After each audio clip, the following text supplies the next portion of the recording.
Bonjour à toutes et à tous et bienvenue pour cette nouvelle vidéo. Aujourd'hui, je fais enfin une vidéo consacrée aux ouvertures. J'en avais pas encore fait sur cette chaîne. En fait, j'avais juste fait une vidéo qui parlait des principes fondamentaux de l'ouverture, à savoir prendre le centre, développer les pièces et mettre le roi à l'abri. Dites-vous que n'importe quelle ouverture qui respecte ces trois principes est une bonne ouverture et donc vous pouvez la jouer et la marteler pour essayer de bien connaître les lignes principales, voire secondaires, etc. Alors, on avait déjà parlé dans une des vidéos de l'ouverture italienne, de l'ouverture espagnole. Pour ceux qui ont vu les vidéos que j'ai fait avec ma compagne, j'avais parlé aussi du système de Londres, qui est une ouverture aussi que je recommande pour les débutants, parce que en gros, dans le système de Londres, on va faire toujours les mêmes coups au départ, et donc c'est pas mal quand on sait pas trop quoi faire dans l'ouverture. Mais dans cette vidéo, je vais parler du gambit dame. Alors, le gambit dame, vous allez le jouer avec les blancs en ouvrant avec le coup D4. Alors, faut savoir quand même qu'aux échecs, on a deux coups principaux, le coup E4, le coup D4. Alors, le coup E4, on a un peu un cliché qui dit que ça va donner lieu à des parties plus tactiques, alors que D4 donne des parties plus positionnelles. Étant moi-même un joueur de gambit dame depuis 2 ans maintenant, alors 2 ans, certains diront que c'est peu et qu'il faut bien plus d'années pour maîtriser une ouverture, mais bon, ça n'empêche que j'ai, allez, on va dire quand même 1000 voire 2000 parties jouées sur internet sur le gambit dame, donc j'ai quand même une certaine connaissance, et de toute façon dans cette série de vidéos je vais pas rentrer dans des variantes longues de 15 coups. Le but en fait est juste de voir qu'est-ce qu'on fait dans les tout premiers coups de l'ouverture, mais connaissant ma connaissance du gambit dame, ça fait un peu répétitif, effectivement le gambit dame, ce qui est une ouverture avec D4, donne quand même des parties plus positionnelles. Donc si vous aimez les parties plus lentes où on va essayer de se battre pour gagner le contrôle d'une case, améliorer les pièces, essayer d'exploiter les cases faibles, etc., le gambit dame va vous plaire. Alors, qu'on soit d'accord, certaines variantes donnent des parties bien plus tactiques et bien plus tranchantes quand même. C'est pas une ouverture lente le gambit dame, mais globalement oui, c'est une ouverture plus stratégique, on va dire. On va obtenir le gambit dame en ouvrant avec le coup D4. Alors D4 respecte le premier principe de l'ouverture, à savoir contrôler le centre. Le centre, on rappelle, ce sont ces 4 cases qui sont les 4 cases les plus importantes de l'échiquier. Vous devez tout faire pour essayer de les contrôler, mais sont importantes aussi les cases autour que je mets ici en bleu, c'est-à-dire les cases du centre élargi. On rappelle que vous devez contrôler le centre parce que ça assure à vos pièces de meilleures cases pour leur développement.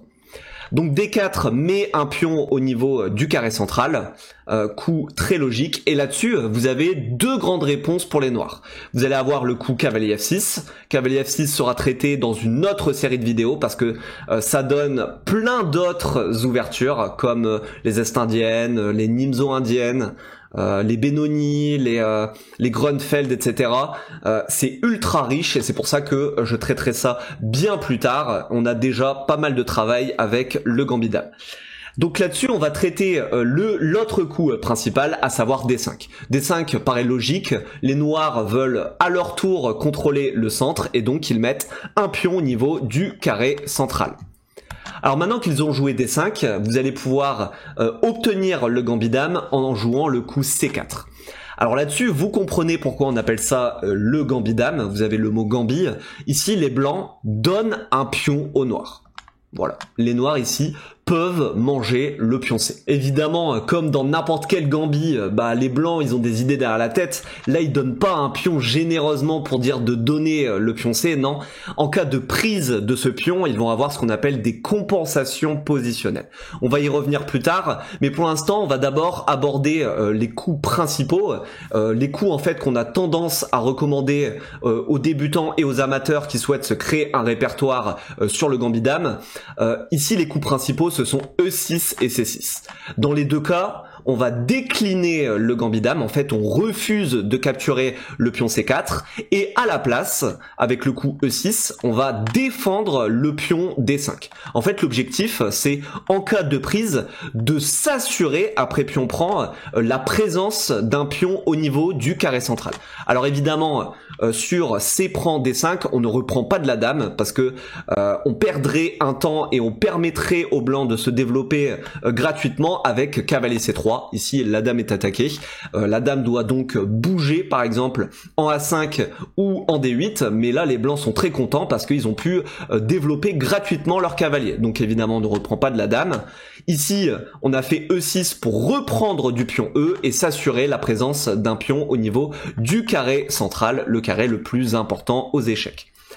Donc ça c'est le coup E6, un des coups principaux, mais les noirs peuvent aussi jouer le coup C6 qu'on appelle la slave. Le principe est le même, en fait on vient défendre le pion D5 avec le pion C6 et en cas de prise on va prendre du pion C pour s'assurer toujours la présence d'un pion au niveau du centre. Donc voilà les deux coups qu'on recommande aux débutants amateurs. Mais évidemment, les noirs ont un autre coup à leur disposition, c'est la prise du pion C4. À ce moment-là, on accepte le gambit, on obtient le gambit-dame accepté. Alors ici, c'est un coup qui a la réputation d'être très tranchant. Si vous jouez ça avec les noirs, vous devez absolument connaître la théorie, parce que ça a tendance à donner des parties à deux résultats, c'est-à-dire soit gain, soit perte. Donc c'est pour ça que si les noirs jouent ça, ils doivent bien connaître leur ligne. Donc attention à réserver aux joueurs aguerris, on va dire. Mais alors là maintenant on va aborder quelles sont les compensations des blancs en cas de prise du pion C4. Et ici, elles sont multiples. Tout d'abord, aux échecs, on a tendance à considérer que les pions centraux ont plus de valeur que les pions de l'aile, à savoir que les pions D et E ont plus de valeur que les pions A, B, C, F, G et H. Et ici, si vous regardez, le pion noir qui avant était en D5, c'est-à-dire qui était un pion central, n'est plus un pion central mais devient un pion C. Donc maintenant, ce pion, on peut considérer qu'il a perdu en valeur. En plus, ce pion supplémentaire des noirs, parce qu'il faut quand même rappeler que les pions actuellement ont, les noirs ont un pion de plus, et ben c'est un pion doublé, parce que en fait il est présent sur la même colonne que le pion C7, c'est-à-dire on se retrouve avec par définition des pions doublés. Donc on a fait perdre en valeur le pion D des noirs. L'autre compensation, et celle-ci elle est majeure, c'est que on n'a plus d'emprise sur le centre avec les noirs. En fait, actuellement, si vous regardez, les blancs sont les seuls possesseurs d'un pion dans le carré central. Or, rappelez-vous, contrôler le centre, c'est primordial dans l'ouverture. Donc maintenant, avec les blancs, on est les seuls à contrôler le centre. Et ça, c'est vraiment un atout majeur. De plus, maintenant qu'on a écarté le pion D5, eh ben, les blancs ont la possibilité de jouer le coup E4. Le coup E4, en fait, permet aux blancs de se constituer un centre classique, le fameux duo de pion central qu'on adore faire si les noirs nous en laissent la possibilité. Et ici, si vous regardez, on a énormément de contrôle des cases centrales, c'est-à-dire on contrôle ces cases, donc en fait on contrôle deux cases du centre classique et deux cases du centre élargi. Donc ça c'est vraiment un atout très important, et en plus avec le coup E4, en plus de contrôler le centre, bah on menace quand même de récupérer le pion de plus des noirs. Donc c'est quand même un atout majeur. Alors, à noter quand même que les blancs ne sont pas obligés de jouer E4. Vous avez deux autres coups principaux ici. Vous avez le coup E3, qui est réputé plus solide, mais aussi un peu moins agressif parce que vous bloquez votre fou de case noire, ou alors le coup cavalier F3. Cavalier F3 respecte le deuxième principe de l'ouverture, à savoir développer les pièces. Les trois coups sont bons, après c'est une question de goût.